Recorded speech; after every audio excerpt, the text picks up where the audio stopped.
आप लोग जानते हैं कि यहाँ सरकार के द्वारा माननीय मुख्यमंत्री लगातार विभिन्न महत्वाकांक्षी योजनाएं चलाई गई हैं और निर्वाचन के क्रम में चूँकि मॉडल कोड ऑफ कंडक्ट लागू हो जाता है तो बहुत सारे योजनाओं का क्रियान्वयन थोड़ा सा उसकी गति धीमी हो जाती है। तो निर्वाचन समाप्त होने के उपरांत हम लोगों ने ये निश्चय लिया है कि अब हम लोग हर बुधवार और बृहस्पतिवार को विभिन्न प्रखंडों में जाकर जनता से हम लोग जो जनता दरबार है हम लोग पब्लिक के समक्ष करेंगे, प्रखंड स्तर पर करेंगे, जहाँ पे सभी हमारे जो माननीय जनप्रतिनिधि भी हैं, जो वहाँ के माननीय मुखियागण हैं, जो हमारे सरपंच हैं, पंच हैं, वार्ड सदस्य हैं, पंचायत समिति, जिला परिषद, स्थानीय जो यहाँ के प्रमुख व्यक्ति हैं, मीडिया के प्रतिनिधिगण हैं, सब लोग आएँ और अपना फीडबैक दें। साथ ही जो यहाँ के जनमानस हैं, नागरिक हैं, उनकी उपस्थिति में हमारे पंचायत और ब्लॉक के सारे कर्मी यहाँ पे उपस्थित रहते हैं और हम लोग विषयवार और पंचायतवार एक एक चीज़ की समीक्षा कर रहे हैं ताकि हम लोग जो सीतामढ़ी जिले को जो गति देना चाहते हैं यहाँ के विकास कार्यों को, और चूँकि जैसा कि आप लोग जानते हैं कि महत्वपूर्ण अंतर्राष्ट्रीय पर्यटकीय स्थल के रूप में सीतामढ़ी को विकसित किया जा रहा है, तो हमारे यही उद्देश्य है, परिकल्पना है किस तरीके से हम लोग सीतामढ़ी और इसके सारे प्रखंड का और सारे क्षेत्रों का विकास करें। अभी हमारा जिला आकांक्षी जिला के रूप में चिन्हित है क्योंकि अभी ये अपेक्षित यहाँ की प्रगति कम हुई है, पर निश्चित तौर पर आने वाले समय में हम लोगों को पूर्ण विश्वास है कि सभी जनप्रतिनिधियों के सहयोग से और पूर्व प्रशासन टीम के सहयोग से हम लोग विकास की गति बहुत तेज से पकड़ेंगे और हम लोग एस्पिरेशनल डिस्ट्रिक्ट से भी हट जाएंगे क्योंकि हम लोग एक अच्छे विकसित जिला के रूप में। तो जनता दरबार में जिन अधिकारियों के खिलाफ शिकायत मिली है उन पर क्या एक्शन लिया जाए? तो बिल्कुल हम लोग जो भी शिकायत मिली है उसकी सही तरीके से जांच कराएंगे, प्रशासनिक आधार पर हम इसकी समीक्षा करेंगे कि क्या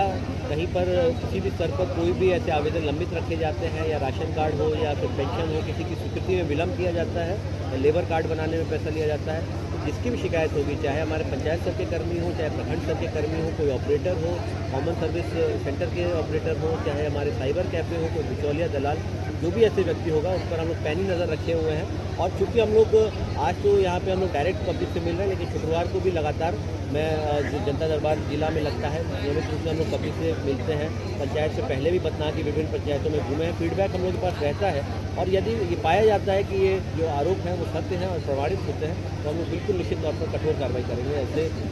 ऐसे अकर्मण्य जो भी हमारे पदाधिकारी कर्मी हैं। और यदि पाया गया कि वो आरोप असत्य है, कोई गलत जो भावना से प्रेरित होकर कर रहा है, तो फिर उस पर हम लोग बिल्कुल अपने पदाधिकारी को भी प्रेरित करेंगे कि उनको कोई गलत तरीके से उनको कोई आरोप। क्योंकि आप लोग जानते हैं कि माननीय मुख्यमंत्री जी और माननीय जो हमारे जो सरकार है उसके द्वारा जो हम लोग को निर्देश मिला है कि किस तरीके से केंद्रीकृत रूप से प्रशासन को चलाया जाए, अपनी ग्राम पंचायतों को और मजबूत और सुदृढ़ किया जाए ताकि जो हमारी जो जनता है उनको अधिक से अधिक सेवाओं का लाभ पंचायत स्तर पर मिले। तो इसके लिए बहुत महत्वपूर्ण, इसके लिए सबसे महत्वपूर्ण जो पहल की गई, तो इसमें जो पहल की गई है वो है कि हमारे पंचायत सरकार भवन का निर्माण,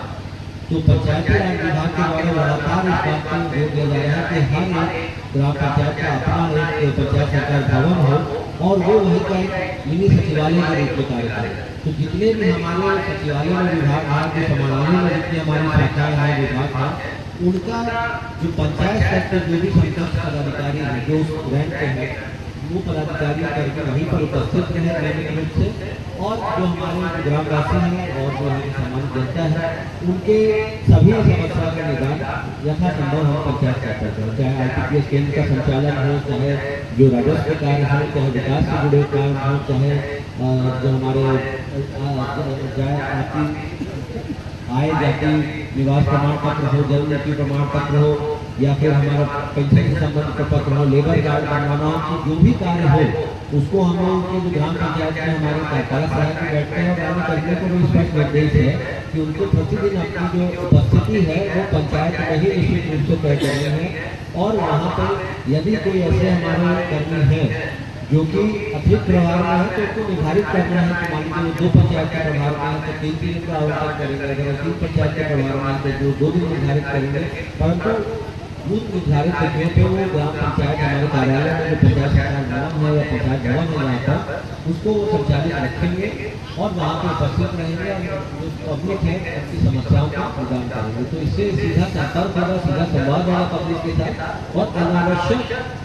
जनता को और यहाँ के जनमानस को, जनप्रतिनिधियों को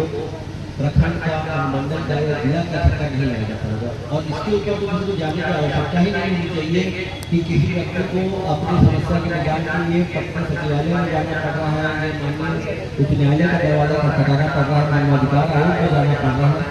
ऐसे हम लोग प्रणाली बनाए कि हम लोग अपने जिला को बिल्कुल सक्षम बना सकते हैं कि जो भी यहाँ समस्याएं हैं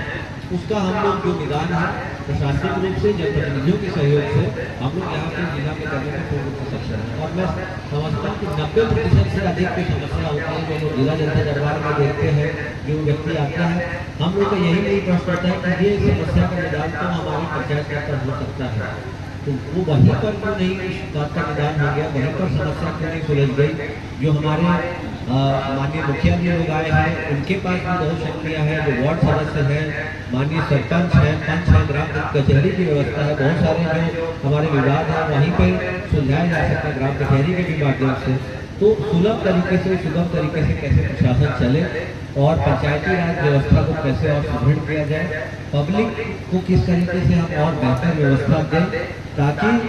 आप लोगों में भी एक कहीं ना कहीं ये जगत जननी माता की डोला स्थल का प्रतीक चिन्ह जिलाधिकारी महोदय को समर्पित।